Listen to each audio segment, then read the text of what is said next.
Hola a todos y bienvenidos a una nueva entrevista. El día de hoy estoy bastante contento porque entrevistamos, o más bien dialogamos, con uno de mis más grandes amigos, Osvaldo Alvarado, quien es licenciado en Pedagogía y una maestría en Ciencias Sociales. Actualmente está emprendiendo con un negocio de café, también para que lo conozcan y puedan adquirir sus productos locales de Tlatlaya de la mejor calidad. En el programa de hoy vamos a estar hablando sobre las redes sociales, la política y sobre todo la censura. Muchas gracias por acompañarnos, Osvaldo. No, pues muchas gracias por la invitación. Ya hace mucho tiempo que no conversábamos así al aire. Creo que hace como 2 años grabábamos un Sí, ¿verdad? pequeño podcast y hoy estamos aquí de regreso. Claro que sí, y que no sea tampoco la última, porque pues estas charlas también, lejos de ser muy divertidas, a veces productivas, pues contribuyen a la opinión pública, porque a final de cuentas, si no hay opinión pública, no hay posibilidad también de elegir. Tienen que haber siempre vertientes a las cuales nosotros podamos, pues más o menos ahí con los intereses y con las ideologías ir compaginando. Me parece que eso también es importante y se relaciona mucho con el tema de la censura que vamos a hablar, con la cual, pues aparentemente, y yo siento que no es del todo nuevo, pero sí se ha visto un poquito más descarado con la política actual, el tema justo de o eres de los buenos o eres de los malos, o sea, eres de los míos o eres de los malos. ¿Cómo ves tú esa situación? Claro, es justamente lo que está como en la discusión pública. Tú ves en las redes sociales y en los últimos días ha estado en los trending topics esta chica dato protegido. ¿No? ¿Lo decimos o no lo decimos? Ahí está el detalle, ¿no? El punto es que a raíz de un artículo periodístico, una periodista fue forzada a pedir disculpas públicas a esta persona, que es una diputada. Y entonces vemos ahí el caso en el que el Estado, que actualmente se encuentra, digamos, cooptado por un movimiento partidista, que ya todos sabemos, ¿no? Independientemente de si somos partidarios o no de Morena, es preocupante que se utilice el poder público para acallar a los periodistas, porque sientan un precedente pues, negativo, claramente. Claro. Este tipo de situaciones, y para ponerlos a lo mejor en un poquito más de contexto, ¿qué pasó?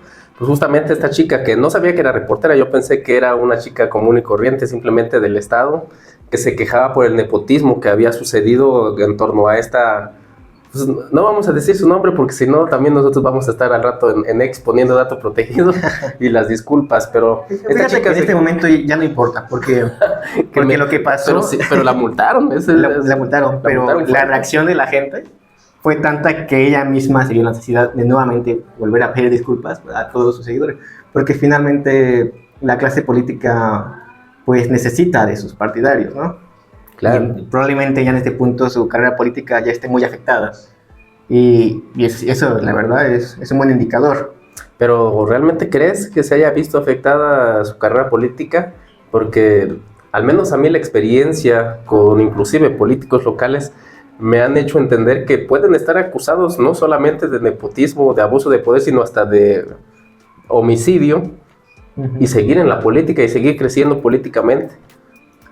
Sí, tristemente sí, y eso es muy peligroso, sobre todo cuando la política se vuelve una cosa de partidos, ¿no? Cuando, por ejemplo, en las elecciones pasadas, pues mucha gente simplemente se deja llevar por el nombre del partido y no conocen a los candidatos. Claro. Eso también fue una gran crítica de la reforma judicial, ¿no?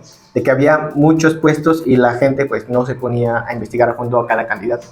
Solamente se dejaban llevar incluso por los acordeones, ¿no? Listas de los famosos acordeones, que fíjate, yo oí comentar analistas políticos que mencionaban que había sido muy confusa esa elección, o sea, el proceso en el que tú ibas a seleccionar al candidato era muy confuso y lo hacían ver como un error justamente de quien lo programó, de quien lo hizo. Pero yo me ponía a pensar, pero ¿qué tal si esa fue la estrategia? O sea, volverlo tan confuso al punto en el que yo solamente sepa cómo votar basándome en el acordeón que me dieron, que pues justamente el acordeón era, o más bien estaban los candidatos a los que yo quería que tú votaras. ¿Tú qué crees? ¿Que realmente fue algo tan improvisado así que le salió, entre comillas, mal, o que ya de antemano venía complicado a propósito? Yo diría que sí hubo mucha improvisación.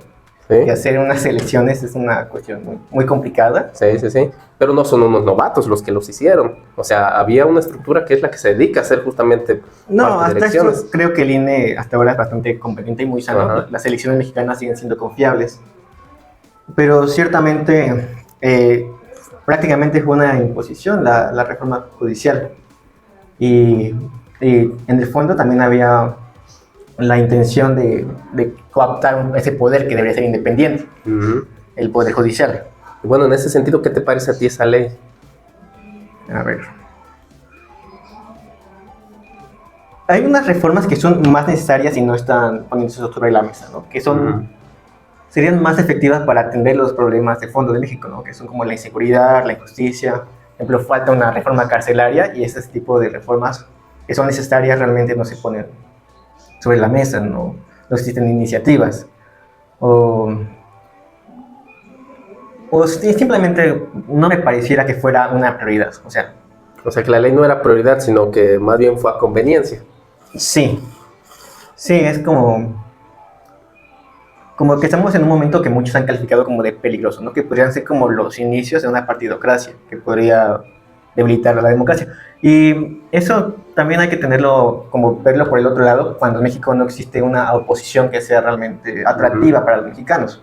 Porque si bien es cierto que Morena era, quizás ya cumplió su función, ¿no? Fue como un partido que inició Andrés Manuel con el propósito de llevar al poder, porque no había otras plataformas políticas que, o sea, Que hicieran contraparte al PRI exacto, realmente, que porque fuera, estaba el PAN, pero pues el de PAN que siempre ha tuvieran cierta tomado como... credibilidad. Claro. Uh-huh. Yo realmente creo que, por ejemplo, con el tema de Trump lo estaba haciendo bastante bien. Por ejemplo, esta mujer habla directamente con él sin intermediarios. Okay. Y aparte se ve que su carácter político es fuerte. Y Trump es un patán. Y tiene que ser una mujer fuerte, justamente. Bueno, me parecía No fuerte. creo que Xochitl o que el otro candidato hayan podido hacer un papel mejor. Bueno, es que en parte la política mexicana muchas veces ha sido condenada a eso. O sea, de no tener un buen político, sino a tener al menos peor. Uh-huh. Y eso no me parece, a mí nunca me ha parecido una ventaja. Sí, y ese creo que es el punto en el que estamos, ¿no? Que en la oposición nuevamente no existen alternativas políticas atractivas para los votantes. O sea, ni siquiera tampoco tenemos candidatos jóvenes. Y eso es algo que pues va a seguir beneficiando a Morena durante los siguientes años. Puede ser, justamente como mencionabas, vamos a tener que ver cómo se van desarrollando las cosas. Porque pues bueno, pues ese es el chiste, perspectivas, puntos de vista y pues, todo bien. Sin embargo, con esta ley de la CURP, con esta nueva iniciativa en el que ya todo se maneja por esta clave única, ¿qué te parece? Porque justamente creo que ha sido de las más criticadas y las más, entre comillas, a las que se le ha puesto atención por la peligrosidad justamente que podría implicar que el gobierno tenga acceso realmente a toda tu información. A los datos biométricos, ¿no? A través justamente de los datos biométricos. Bueno, es algo que ya se está como realizando en muchos países. Pero ¿en qué países? Ese es a veces China. Por mencionar que China es un país que se ha caracterizado mucho también por tener muchísimo control en su población, a veces disfrazado de seguridad pública. Claro, exactamente. Y es que siempre está como ese dilema, ¿no? O sea, la justificación que tienen para tener tanto control sobre la población es como la seguridad, ¿no? Y está como esta contraposición libertad-seguridad. Que bueno, nunca he creído que tengan que chocar realmente el coartar la libertad con la seguridad, pero basado en todas las cosas que han sucedido en esta última temporada, tal vez recuerdes lo que mencionaba Noam Chomsky sobre los 10 puntos que él mencionaba de cómo los medios de comunicación y el gobierno controlaban a la población, y justamente parte de estos puntos era crear el problema y vender la solución a través de estas reformas y a través de esta seguridad. ¿Qué te parece? ¿Qué tanto crees que esté sucediendo sea también el caso? Eso creo que principalmente ha pasado como en los países occidentales, ¿no? Como en el norte global.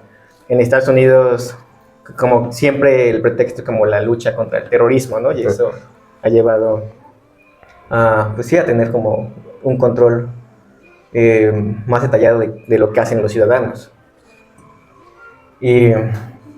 Y creo que no debemos como de quitar el ojo en eso, ¿no? Pero es complicado porque la población no está como muy consciente de esto. Pero pues es que ese es el chiste, Ajá, que haya alguien que empiece como a concientizar, pues. exactamente. Que obviamente quien Ujú. no quiere meterse en líos, pues, a veces está tan bien. Eso también está bien a veces. Sí, sí, porque, bueno, y aparte, sí es un peligro, ¿no? Ha habido precedentes de que sí, hay fugas de información desde el Estado y hacia particulares y se puede encontrar desde la dark web, bancos de datos con datos personales, números, direcciones, a venta por, no recuerdo, creo que $10 por paquete con cientos o miles de, de paquetes de información sobre ciudadanos. Bueno, eso creo que le acabas de dar un punto bien importante porque si realmente nos pusiéramos a reflexionar, nuestros datos nunca han sido privados. O sea, pareciera, o creo que me hiciste de como ese despertar de, pues es que a lo mejor esta reforma lo está haciendo muy visible, pero es que siempre nuestros datos han sido parte de la parte económica, desde las redes sociales, desde organizaciones y empresas que les interesan nuestros datos y son vendidos, y siempre ha sido Sí, así. ahora actualmente puede parecer redundante, pero son como el activo más valioso que tiene la actualidad. El activo más somos nosotros, nuestra información. Exactamente. No por nada las redes sociales son gratis. Y realmente con lo que comercializan es con tu atención. Nosotros somos el producto para las Realmente. empresas. Realmente vernos como peones solamente a veces es impresionante. Es decir, tú pierdes el tiempo en redes sociales dándole me gusta a algo, poniendo tus intereses y esos intereses están siendo analizados. La base de datos y los algoritmos que existen en las redes están tomando todo eso. Y yo que, por ejemplo, hago campañas a veces justamente para promoción de mi servicio de orientación psicológica, al menos Facebook y Google Ads tiene bien automatizado, o sea, para que le llegues justamente a las personas que necesitas. Necesito que este anuncio solamente le llegue a mujeres de 18 a 23 que tengan un hijo y que estén desempleadas. Entonces, Sí, bueno, se ha vuelto... ese es un mundo con el que tendremos que convivir. Sí, no sé, puede parecer un poco desolador el panorama. Yo creo que uno siempre tiene que volver a la raíz, ¿no? A lo más originario, a lo que no pasa por, quizá, no sé, por el internet, por la conectividad. Pues diría que es volver a conectar con las personas, con la tierra, con las relaciones personales realmente auténticas. Justamente... O sea, desde aquí, ¿no? Que estamos conversando con un café y, bueno, quizá lo estamos grabando, ¿no? Pero Sí, aunque bueno. no lo tuviéramos, seguramente no estaríamos viendo las redes sociales que estamos platicando, ¿no? Sí, uno tiene que volver a eso, ¿no? A ver a las personas a los ojos y a no esperar, pues, justamente como nada cambia, ¿no? No todo tiene que ser como mercantilizado, ¿no? Hay que aprender como a pasar el tiempo. Leer también es algo que es como revolucionario, por así decirlo. Es uno de los últimos de las series que no pasan tanto por la mercadotecnia. Y que sí, ya con el Kindle, y bien caro, ¿eh? Yo me quería comprar uno, me dije, no, hombre, mejor sigo leyendo a lo tradicional. Pero justamente me encontraba con un tipo meme, que la intención era del meme ser gracioso, pero que detrás como que traía una reflexión importante. Era largo el texto, pero a final de cuentas lo que trataba de decir era que cuándo fue el punto en el que la vida real se volvió el escape de la tecnología. O sea, todos entendemos que ya hasta el celular se ha vuelto un extensible de nosotros, o sea, una parte de nosotros. Exacto. Y cuando no está, la buscamos y la necesitamos. Sí, por ahí he leído de algunos sociólogos que hablan de la sociedad cyborg, Ajá. de que ya lo somos realmente. O sea, realmente esto es parte de nosotros. ¿No? Es muy difícil que una persona viva sin celular. Desde que están ahí nuestras aplicaciones bancarias, el Uber, pues la conectividad, los teléfonos. O sea, como que alejarse de esto te hace realmente un erudito, ¿no? Alguien que ve fuera de la sociedad. Pues no creo que necesariamente un erudito, No, pero sí uno alguien sabe de más cómo consciente decirlo. justamente de la realidad en la que vives. Sí, pero te aparta, ¿no? Si no estás en internet, prácticamente no eres nadie, actualmente. Es justamente, y es como lo venden muchas veces en los negocios online. Aunque fíjate, ahí yo tengo dos posturas distintas que he escuchado. Una es justamente la que tú propones, de esa reconexión al mundo natural que implica, siempre que eliges algo, tienes que renunciar a algo. O sea, no puedes tener las dos cosas al mismo tiempo. Renuncias a la tecnología, a la conectividad y justamente a lo que todo eso enlaza actualmente y lo que significa. Quizá por una paz interior, quizá por una tranquilidad, por un mundo de desconexión. Pero a veces es la otra postura que yo leía de un chavo que se dedica a ese influencer de tecnología. Y él mencionaba, yo quiero ser del otro lado. O sea, porque si yo me aparto también estoy condenando a mi familia a esa, él le decía como ignorancia tecnológica, en la que los avances están así, y si tú no lo sabes, te los estás perdiendo, pero el que sí lo sabe los está aprovechando. Él mencionaba, yo prefiero ser de los que actualmente vive para, justamente como para aprender, para ganar dinero, más capitalista obviamente, para que en el futuro que va a pasar, en el que ponemos como ejemplo Elon Musk ya esté vendiendo ahora sí masivamente sus chips neuronales, Neuralink, con los que ¿no? Neuralink, Que hace varios años que están proyectando. con los que ya desde tu mente te conectas al internet. Él mencionaba, ¿quién crees que van a ser los nuevos superhombres? ¿Los que tienen el chip y el acceso a la tecnología del mundo o los que no lo tienen? Dice, en unos años prácticamente vamos a parecer dos razas distintas y yo quiero estar del lado en el que está el avance. Bueno, pues créeme que esto ya pasa ahora mismo. Ahora mismo Pasa. ya existe la superclase de los ricos y poderosos, y los super ricos y los superpoderosos. Que no conocemos, obviamente los que tienen ese nivel de riqueza no son para nada tan conocidos. Sí, y son creemos. gente que prácticamente vive en mundos distintos que la gente común. Y sí, probablemente la tecnología pues vaya a abonar a eso, quizá lo exacerbe, pero no es muy diferente a lo que yo creo que ya está pasando ahora mismo. Uno de los grandes problemas de la humanidad actualmente es la desigualdad. Que ha crecido bastante, creo, leía que es realmente ni siquiera, no la clase baja, sino la clase media la que está desapareciendo. Se está haciendo más grande la clase alta y la clase baja. Entonces la media es la que está desapareciendo. Es un fenómeno social y político y económico bien interesante. Pero justo te digo que la idea, yo también creo en los puntos medios y en el pensamiento crítico, ¿no? O sea, tener una vida equilibrada y ser consciente de esto, pero no dejar que surja tu vida, ¿no? Claro, es una buena postura.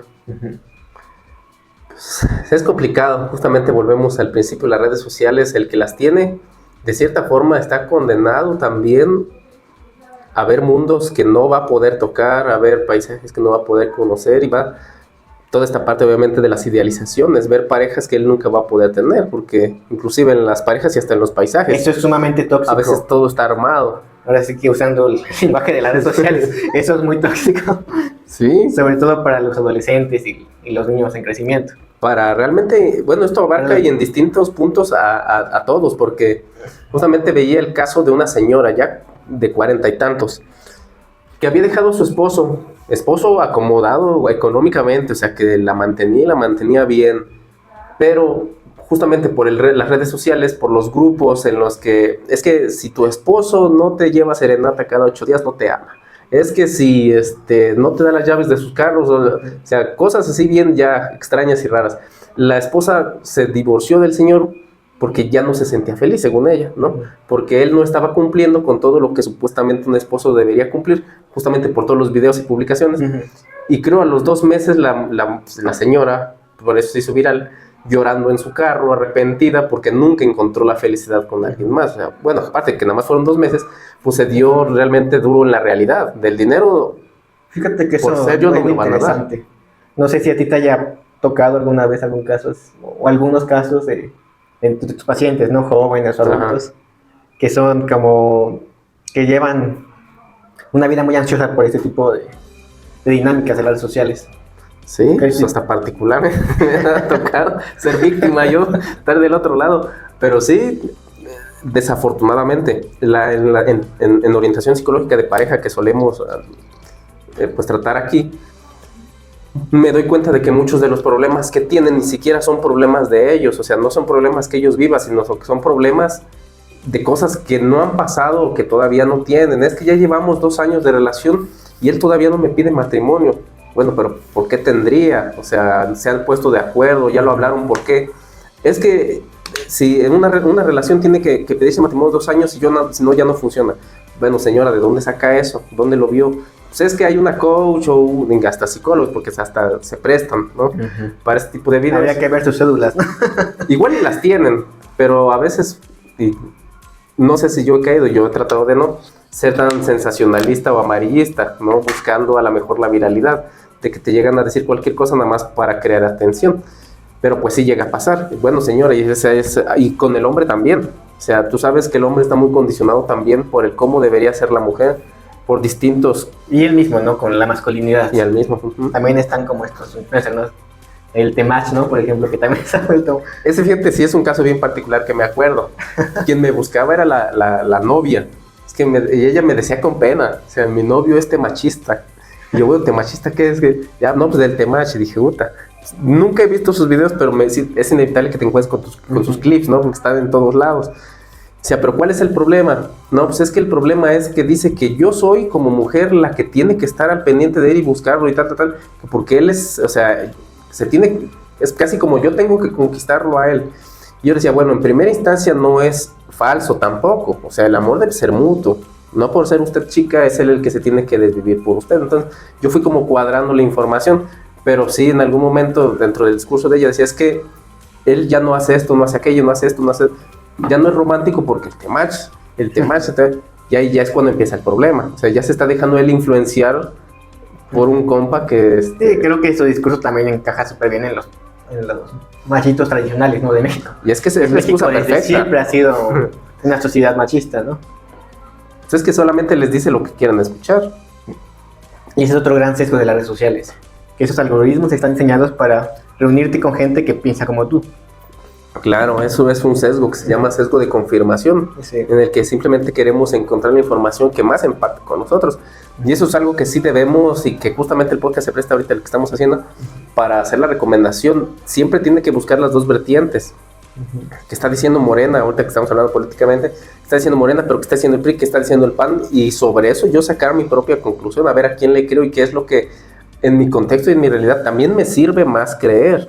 Porque a veces no se trata de simplemente te creo ciegamente, aunque eso no me conviene para nada. Eso ya es, hay una palabra específica, creo que es institucionalista, ¿no? Que es cuando tú apoyas y sigues solamente por ser el PRI, solamente por ser Morena, aunque las leyes que estén sacando vayan incluso hasta en contra hasta de tu propia conveniencia. Bueno, eso no sé si es demagogía o populismo quizás, pero exactamente, ¿no? Hay que recordar justamente que una sociedad de democracia se construye con contrapesos y con pluralidad en el área del discurso público. Y por eso volvemos quizás extraer como conclusión que no está bien censurar las voces. Ya Voltaire incluso decía que aunque no esté de acuerdo contigo, él defendería hasta la muerte, que tú puedas decir lo que tengas que decir. Claro, porque, bueno, las opiniones, bien o mal, nacen desde la perspectiva y la visión particular de la persona. Como nos decía un maestro en la prepa, cada quien cuenta de cómo le fue en la feria, y quizá desde su visión le hace sentido porque por algo lo cree.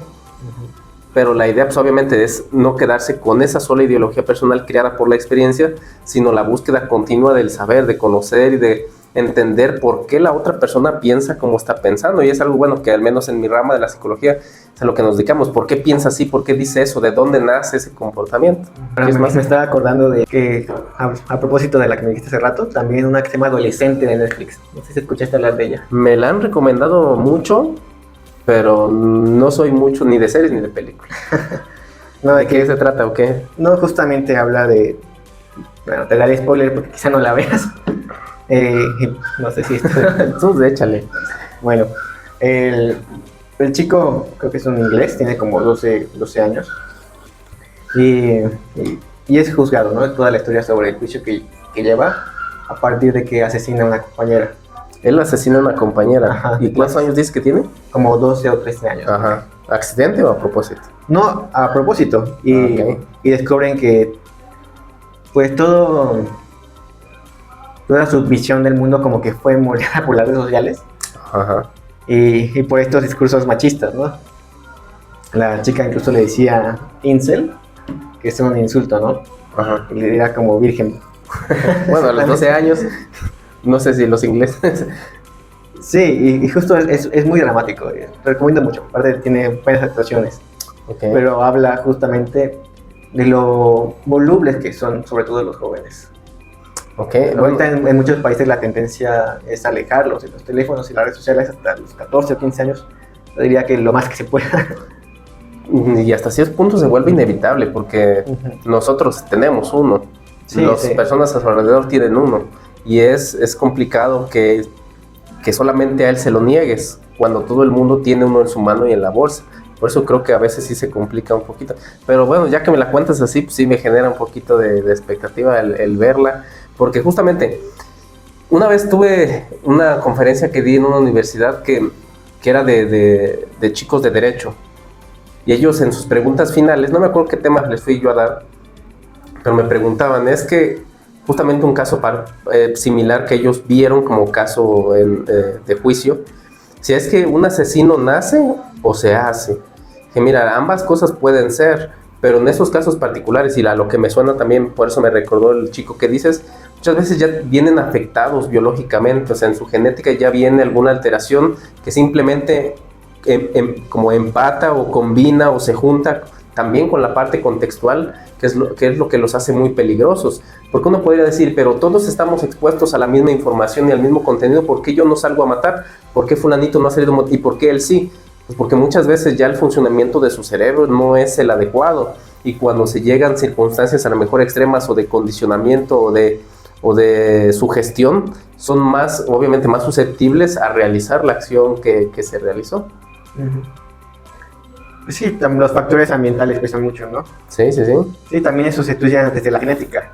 Uno puede tener predisposición médica a ciertas enfermedades, pero... Y también a las mentales, que a veces son las que se saltan. Porque, no sé, te ha tocado ver, muchos están al pendiente más que nada del cáncer, del cáncer, de la diabetes, pero muy pocos se preocupan en su árbol genético por revisar si alguno de ellos sufría alguna alteración mental, algún problema psicológico, porque a veces es en consulta cuando todo les hace sentido. Es como, mira, tengo un problema fuerte de depresión o de ansiedad y me estoy medicando, y a veces se me hace raro por lo jóvenes que son. Dice, bueno, es que él no debería estar teniendo este problema. Oye, en tu familia, tu papá, tus tíos, tus abuelos tenían... Ay, sí, mi tía también está bien medicada y mi mamá también y mi abuelita también. Entonces te das cuenta de que este rollo ya viene de forma genética de quién sabe cuántas generaciones. Y nunca nadie se puso a pensar en eso. Porque si yo te dijera a ti, oye Osvaldo, tú tienes predisposición genética a la diabetes, ¿qué harías?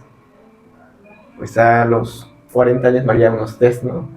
Me haría los análisis correspondientes, ¿no? Claro, tendrías la conciencia del cuidado. O sea, bueno, ya tengo esta predisposición, voy a cuidar a lo mejor, no una dieta estricta, pero un poquito más lo que como, un poquito de ejercicio, hacerme estudios de vez en cuando, porque ya sabes que puede estar ahí. Si eso mismo pasara en la parte mental, yo creo que tendríamos muchísimo más cuidado también con las cosas que hacemos y vemos. Sí, a pesar de todo, creo que poco a poco, ¿no? Nuestra sociedad ya está más consciente de eso. Pero también siento que el contexto nos ha obligado, ¿no? Te dice que la ansiedad y la depresión son parte de las grandes epidemias del siglo XXI. Claro, de las grandes enfermedades que se dieron. Todo tendrá que ver, a ver cómo se va desarrollando justamente toda esta situación. Y bueno, tocamos varios temas. Yo aquí me divertí mucho, me gustó mucho platicar contigo, Osvaldo. Siempre con él son pláticas bien interesantes. Nos falta hablar de tu emprendimiento. Justamente ahorita les comentaba, él es licenciado en pedagogía. Terminó su maestría y estaba viendo todavía el proceso de entrar a un doctorado. Él es académico totalmente. Sí, la idea es dedicarme a la ciencia. Es difícil hacerlo en un país tropical y que no se destina. Pero justamente esa es a veces la oportunidad. La fuga de talentos, la fuga de cerebros es inevitable cuando hay el talento, hay la mentalidad, solo falta el recurso. Sí, yo creo que es una lucha que vale la pena hacer, ¿no? Yo como investigador espero que alguna vez lo que yo escriba, lo que yo investigue, pues ayude a mejorar las instituciones educativas, porque yo soy investigador educativo, y mejorar el futuro de los jóvenes, que es principalmente mi objetivo con eso, mi objetivo social. Personalmente, yo disfruto mucho haciendo esto. Y como te digo, hablando de este emprendimiento, pues decidí como tomarme este año para hacer las cosas con calma, y quizá conectarme nuevamente, es lo que te decíamos, conectarme nuevamente con la tierra, acá volver a la ruralidad, pasar el tiempo más lentamente, trabajar con las manos y tocar la tierra, ¿no? Eso ha sido como el alivio de los hombres, hablando de la humanidad, desde hace milenios incontables, ¿no? Aristóteles decía que era la más noble de las profesiones, la agricultura. Y aquí estamos, ¿no? Estoy tratando como de apoyar un poco también a la comunidad allá, y que es una comunidad que es muy rural, es alejada, y aparte está como afectada por la migración, por el narco, Y la idea es como seguir impulsando el desarrollo del campo mexicano. Claro, justamente como les mencionaba en un principio, si tienen la oportunidad y les toca ver, porque también vamos a hacer un clip de esto para que se difunda todavía más. Si tienen la oportunidad de contactar, Osvaldo, ¿cómo te podemos contactar para conseguir 1 kilito, 2 kilitos de café? Que justamente es el que estamos tomando y está bueno, está fresco, está un poquito intenso, pero sin irritar. Me parece muy bueno y justamente siempre Osvaldo se encarga de que sea fresco, de que no esté Sí, todo yo añejado. estoy en casi todos los procesos, desde la recolección, el tostado, el secado y el empaquetado final. Claro que sí. ¿Cómo se llama tu marca de café? Café Alvarado, ¿no? Café Alvarado. Y me pueden contactar por WhatsApp o por Instagram. Ya te los estará dando Daniel a conocer en sus redes sociales. Claro que sí, lo ponemos aquí abajito para que lo prueben, se den la oportunidad de conocerlo porque está muy bueno. Ya aquí le encargamos una bolsita que ya teníamos programada para como hace 2 semanas, Sí, me hace parece. rato, sí. Apenas se dio la oportunidad, pero está buenísimo.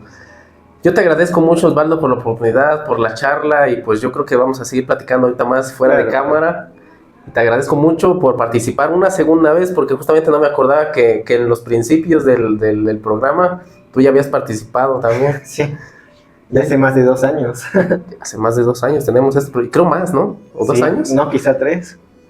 Según yo ya vamos como para 4, creo. El tiempo pasa Ya, rápido. hasta más, Ya ¿eh? hasta no se da cuenta, ¿no? Que el tiempo es nada. Sí, se ha pasado bien rápido, pero te agradezco mucho por el apoyo, por la plática, por la charla y espero que a ustedes como a mí les haya gustado y se hayan interesado un poquito en los temas que a lo mejor, como en el primero, me estoy acordando, brincamos de repente uno a otro, pero es que esa es la esencia a veces de la comunicación, del ir Sí, despertando. vinimos a improvisar, ¿no? Claro, para simplemente dejarnos fluir y espero que lo hayan disfrutado tanto como nosotros. Muchas gracias, Osvaldo.